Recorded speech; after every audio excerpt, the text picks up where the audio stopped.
इस संसार में रहते हुए हम सब ऐसे हालातों का सामना करते हैं जहां पर हम अपने आप में फटीग यानी थका हुआ महसूस करते हैं। ऐसा लगता है कि जैसे हम वादियों से होकर गुजर रहे हैं। ऐसा लगता है कि जैसे इस दुनिया की सारी बुरी खबरें सिर्फ मेरे ही पक्ष में आ गई हैं। ऐसा लगता है कि हालात जो सर्कमस्टेंसेस है वो भी हमारे फेवर में नहीं है। और इन सब हालातों को देखकर बहुत बार हम विश्वास से हटकर भय में जीना शुरू कर देते हैं। We turn from faith to fear.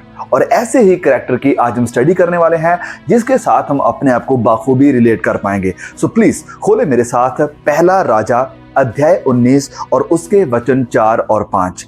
First king chapter number 19 verse 4 and 5 लिखा यहाँ पर, परंतु वह जंगल में एक दिन के मार्ग पर जाकर एक झाऊ के पेड़ के तले बैठ गया।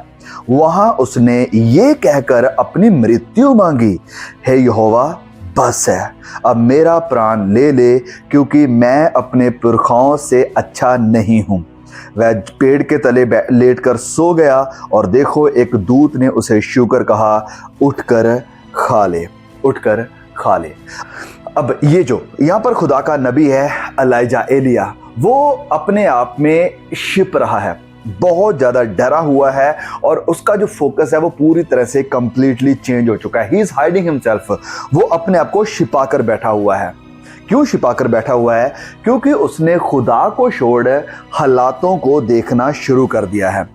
और यहाँ तक भी हम इस चीज़ को देख सकते हैं इसकी ज़िंदगी में कि उसने अपने हालातों को खुदा के नज़रिया से देखने की बजाय खुदा को अपने हालातों के नज़रिया से देखना शुरू किया है। और इस सब के कारण क्या हुआ है कि उसकी ज़िंदगी की जो डिफ़िकल्टीज़ हैं, जो मुश्किल हालात हैं, ये जो संघर्ष उसका चल रहा है, ये सारी चीज़ें उसे पैरालाइज कर रही हैं, उसे निराशा में लेकर जा रही हैं, उसे डिप्रेशन में लेकर जा रही हैं।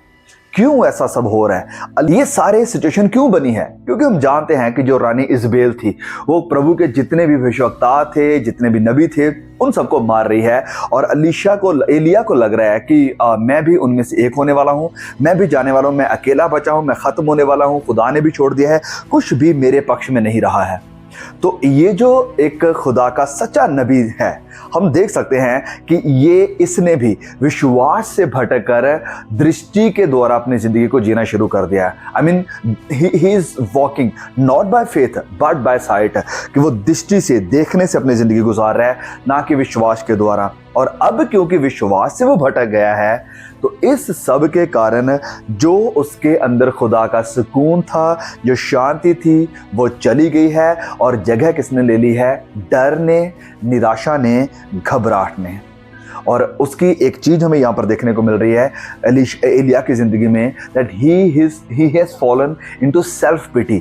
वो सेल्फ पिटी, अपने आप को दोष दे रहा है कि मैं कुछ भी नहीं रहा हूँ, मेरा बस हो गया, मेरे बस में कुछ भी नहीं रहा है, मैं अकेला पड़ गया हूँ, ये सारे इस ट्रैप में वो फंसा हुआ है। तो इस सब के कारण वो खुदा से दूर चला गया है, लोगों से दूर चला गया है। और अब वो प्रार्थना कर रहा है, दुआ ये कर रहा है कि प्रभु बस मेरी जान ले ले, मेरा प्राण ले ले। I want to die, I don't want to live any more. मैं अब और जीना नहीं चाहता हूँ। और आगे जब हम वचन 5 में पढ़े हैं तो वहाँ पर लिखा है कि खुदा का एक दूत आता है, उसे कहता है कि उठकर खा। खुदा ने एक अपने दूत को भेजा कि दूत जाए, उसे दोबारा से रिफ्रेश करे और उसे फिर से खड़ा करे, ताकि जो काम, जो जिम्मेदारी, जो रिस्पॉन्सिबिलिटी प्रभु ने दी हुई है एलिय्याह को, उसे वो पूरा कर सके।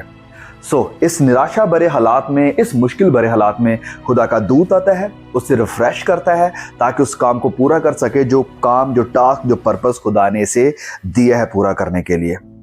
अब जब हम इस छोटे से हिस्से को जो हमने अभी सीखा एलिय्याह की ज़िंदगी से, इसे जब हम अपनी ज़िंदगी में अप्लाई करते हैं तो जब हमारे ऊपर भी मुश्किल घड़ी आती है, जब हमारी ज़िंदगी में भी अंधकार चल रहा होता है, जब हमारी ज़िंदगी में भी समय, वक्त, हालात, सिचुएशन ऐसी बनी होती है जहां सब कुछ ऐसे लगता है कि हमारे ही विरोध में चल रहा है, तो उस वक्त में एक सबसे बड़ी जो चीज़ या सबसे बड़ा जाल जो हमें पकड़ लेता है, जो हमें बांध देता है, वो होता है self pity.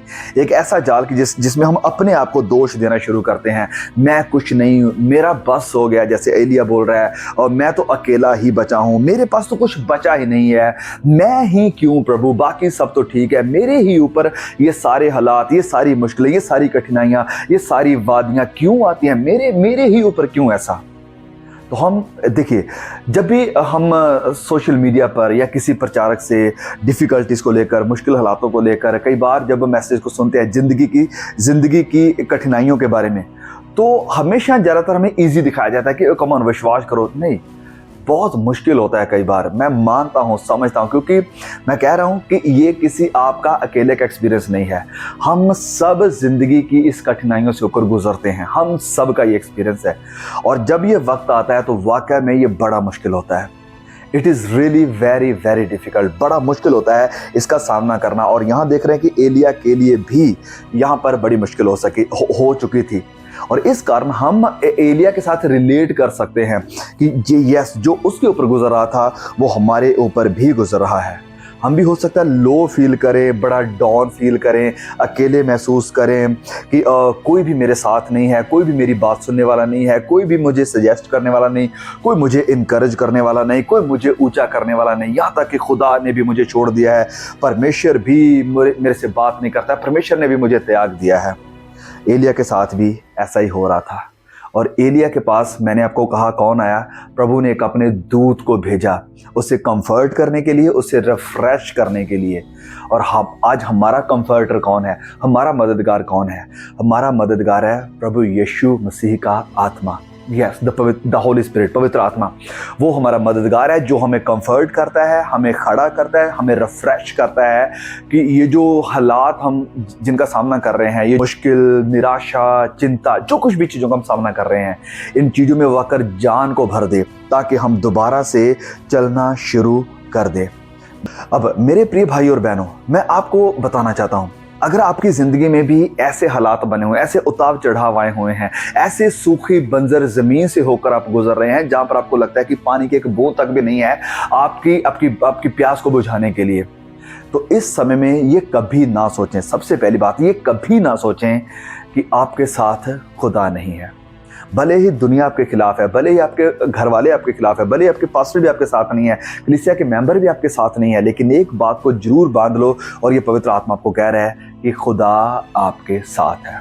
God is with you. क्यों मैं कह रहा हूँ? क्योंकि उसके वायदे सच्चे हैं, और उसके वायदे क्या हैं कि दुनिया के, जगत के अंत तक मैं हमेशा तेरे साथ हूँ, मैं हमेशा तेरे साथ हूँ। हो सकता है आप अकेले फील कर रहे हैं, निराश फील कर रहे हैं, डाउन फील कर रहे हैं, पूरी तरह से अपने आप में टूटे हुए महसूस कर रहे हैं, लेकिन मैं एक बात आपको कहना चाहता हूँ, जैसे एलिया की ज़िंदगी से हमने सीखा, जिस पर्पस के लिए प्रभु ने, खुदा ने आपको चुना है, आपको ठहराया है, अब तक बनाकर रखा है, वो पर्पस को खुदा आपकी ज़िंदगी से ज़रूर पूरा करेगा, ज़रूर पूरा करेगा। विश्वास के साथ चलना शुरू कर दे, अपने हालातों को बड़ा मत बनाएं। खुदा बड़ा है आपके सारे हालातों से। खुदा को अपने हालातों के थ्रू ना देखें, वरना अपने हालातों को खुदा के नज़रिया से देखें कि प्रभु के सामने ये कुछ भी नहीं है।